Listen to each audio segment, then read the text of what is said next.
let's have a look at Palace Square. This is something really stunning. A postcard view, breathtaking, magnificent, and absolutely lovely. In front of you, you can see impressive facades of the Winter Palace.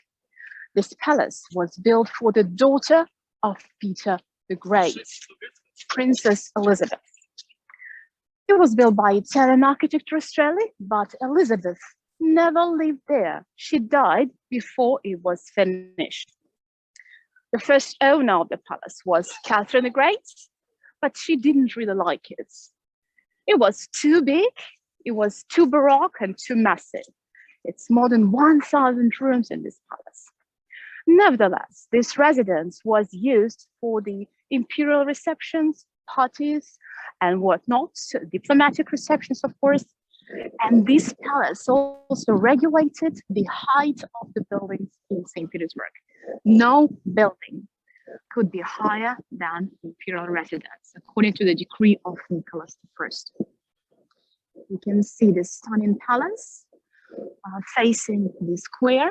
Have a look at the dome of the church over the Winter Palace over there. It's part of the residence, and the emperor always had the church in his palace for him not to share the common church with common people. Over the palace, you can see the flag of Russia, of course. Now it's a state museum, the State Hermitage Museum, one of the best museums of the world, comprising more than 3 million exhibits.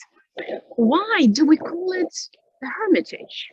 The thing is, as I told you, Catherine the Great didn't really like the Winter Palace, and she preferred classical style. So for her, it was decided to build a much smaller palace next to the Winter one. It's that greenish facade in classical style next to the Winter Palace.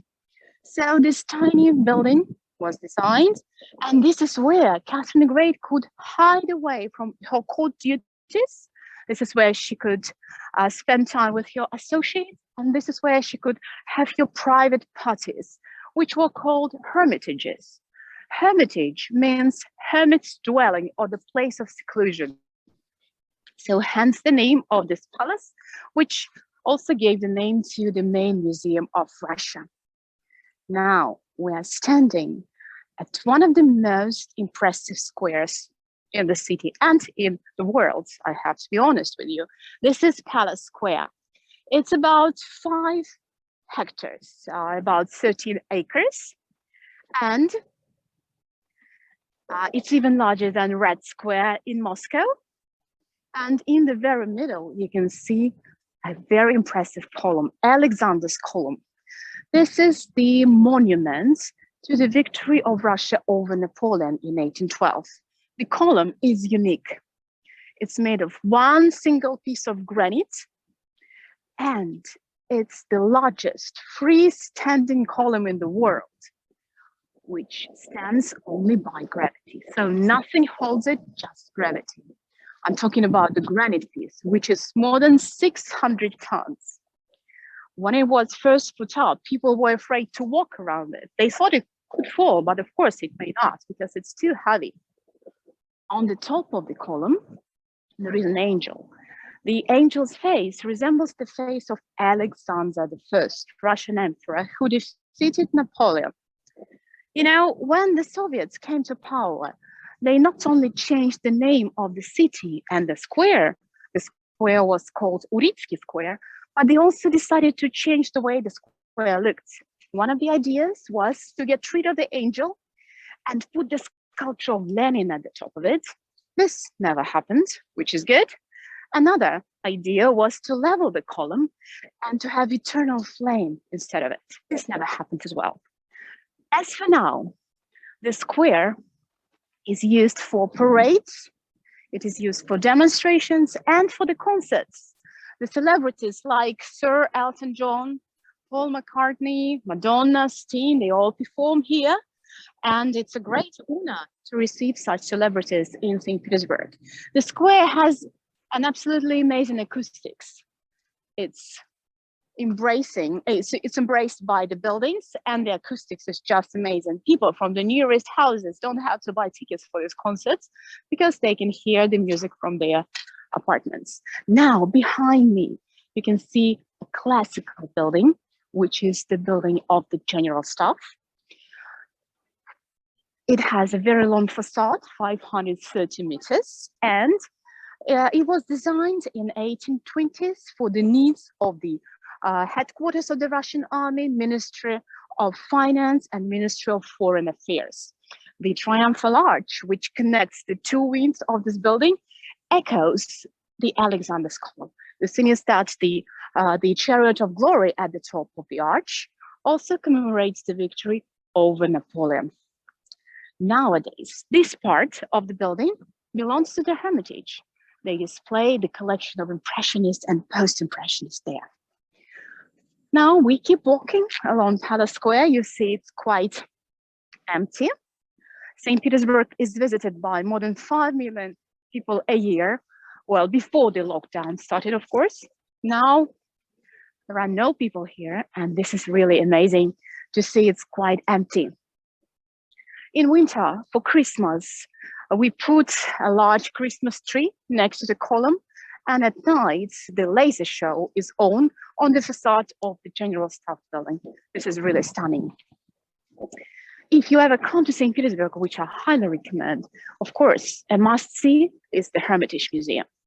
This is, as I told you, one of the best museums in the world. It consists of 5 buildings, and they are all connected to each other. And this is where you can see an absolutely priceless masterpieces by Leonardo da Vinci, Raphael, Michelangelo, Rembrandt. You can see the symbols of the unique furniture.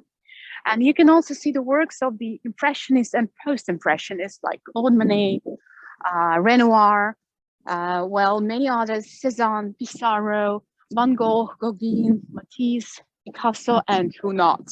So it's a real treasury of Russian art, of Western European art and world art.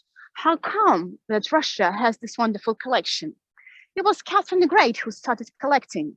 When she came to power in 1764, she acquired a collection of 300 paintings from a German merchant, Gaskowski, as a part of his debt. And she displayed it in the little Hermitage, which was built for her in classical style, as you know. So when she died in 1916, the collection outnumbered 3,000 items. Her son, and later her grandchildren and great-grandchildren, continued collecting. So by the time of Revolution of 1917, the collection was huge. And as I told you, now it outnumbers 3 million items. The Soviets didn't collect anything. Instead, they sold a lot of precious paintings to the Western collectors and museums. Right now, we're coming closer to the little Hermitage. You can see quite simple facade of it. And I'm going to show you something very unusual, something very typical for St. Petersburg.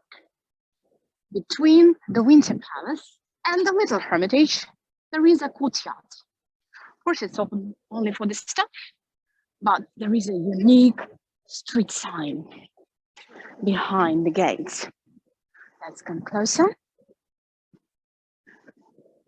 As you can see, we cannot get into the courtyard, but that's all right. Over there, you can see the red triangle with the black cat on the black zebra crossing. And the sign says, beware cats, or be careful cats. Nowhere else you can see this street sign. Every driver who drives his car into this courtyard knows that the maximum speed he can drive his car with is only 5 miles per hour. And if there is a cat sunbathing on asphalt, the driver has to maneuver. The cat is not going to move. The cats know that they are priority of this courtyard. Why so? The thing is that cats are now, there are 50 cats living in the basement of the Hermitage, and we can absolutely say that they saved the collection of the museum during World War II, during the siege of Leningrad. The thing is that Most of the collection was evacuated to the rear of the country when the Nazis were approaching Leningrad, but the museums had not enough time to evacuate everything. So some of the paintings were left in the basement of the museum. And it was a terrible time. People had no food to eat. They were starving.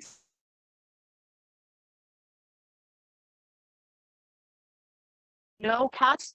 A lot of mice and rats appeared very quickly. They had no food to eat as well, and they started eating the paintings in the basement of the museum. That was a catastrophe. People couldn't catch them. There was nothing to put into the mouse traps. And as soon as the siege was broken, the main acquisition of the city was 2 trains with cats from the middle of Russia. 2 cars were delivered to the Hermitage, and cats saved the collection by killing all the rats and mice. Now we are walking between the 2 buildings. You can see the yellow facade of the new Hermitage building, which was designed and built to be a first public museum, opened in the first half of the 19th century. The sculptures decorating the museum walls show us the artists of different epochs and periods, from ancient time to Middle Ages and Renaissance. We are walking to the main river of the city. This is the Neva. The Neva is one of the shortest rivers in Europe, but the deepest one. It goes to 24 meters deep, and it's navigable all the way through. And that's one of the reasons why St. Petersburg was built here. The outlet to the Baltic, the outlet to the New World, where Peter the Great could show to everyone that Russia was a strong and mighty country. And now, when we pass the gates, you will see a really panoramic, amazing view of St. Petersburg, the Neva, and Peter and Paul Fortress. Unfortunately, it's a busy street, so a lot of traffic is here. I apologize for any inconvenience. We will cross the street and come closer to the river. The Neva brings a lot of fresh water from the biggest freshwater lake, Ladoga, to the Gulf of Finland. And of course, in winter, it's frozen. It's covered with the ice. We walk this way, see how beautiful and sunny it is. Absolutely amazing. You can see the facades of buildings on Spittal Basis Island. You can see the spire of Peter and Paul Fortress behind me. And it's really unusual to have sunshine on this cold and frosty day in March. So, Peter and Paul Fortress, the birthplace of St. Petersburg. The birthplace of this great place, which was started in 1703, it's just behind me. You can see the high spire of Peter and Paul Cathedral. It used to be the highest landmark of the city, with the angel at the top. It's 122.5 meters high. It used to be the highest, but now there is a TV tower and the highest skyscraper in Europe, in St. Petersburg. Peter and Paul Fortress was built to be a fortress, and it had brilliant location. The degree of observation of the fortress was 360. But built as a fortress, it was never used as such. Instead, they started using the fortress as the prison. The first prisoner was Peter's own son, Prince Alexis. And the cathedral itself was used as the burial place of Russian monarchs. So all the Romanovs, from Peter the Great to the last Russian Emperor Nicholas II, were buried inside the cathedral of Peter and Paul Fortress. We are walking along Palace embankments. This is one of the numerous embankments of the city, and it is called so because of the numerous palaces which are located along it. The Winter Palace is on our left-hand side. And we have finally approached the zebra crossing. State Hermitage Museum. You cannot imagine how busy it is during the summer when we have a lot of tourists coming to the city. And when we cross the street, you will see the Neva, the ice on the top of it, and some water as well. Okay, let's cross the city. And let me remind you that you can ask questions, and time permitting, I will definitely answer the questions. All right, here we are. Look at that. It's hard to imagine that this river is navigable. Actually, it is. And we have the largest seaport in the northwest of Russia, here in St. Petersburg. So all the bridges across the river are drawbridges. We open them up at night for navigation. And it's a really magnificent sight. A lot of people gather here at night during the white nights on the embankment and watch the barges with cargoes sailing along the Neva.